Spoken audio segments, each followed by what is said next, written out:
Welcome to my page food with Koko. আজি আমি বনাইছোঁ এটা ডিজাৰ্ট।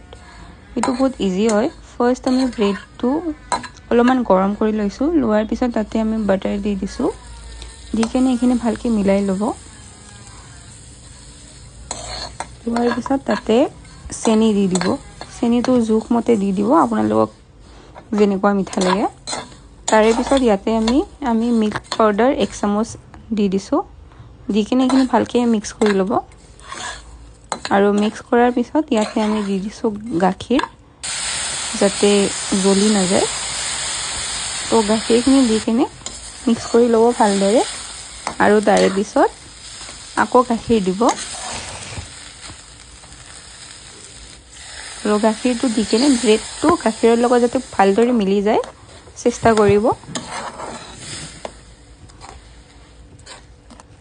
এনেকুৱা হ'ব লাগিব। আৰু এয়া ঘি দি দিছোঁ আমি 1 চামুচ। ঘি দিয়াৰ পিছত ধুনীয়াকৈ মিলাই লৈছোঁ। মিলোৱাৰ পিছত ইয়াতে আমি দি দিছোঁ কাষ্টাৰ্ড। এইটো আমি গাখীৰৰ লগত মিক্স কৰি থৈ দিছিলোঁ।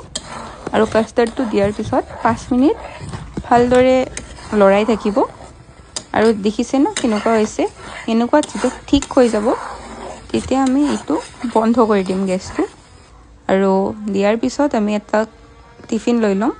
তাতে ফাৰ্ষ্ট ব্ৰেডৰ লেয়াৰটো দিম, তাৰে পিছত ৱাটাৰমেলন আৰু চকলেট চিপ্ছ দি দিব।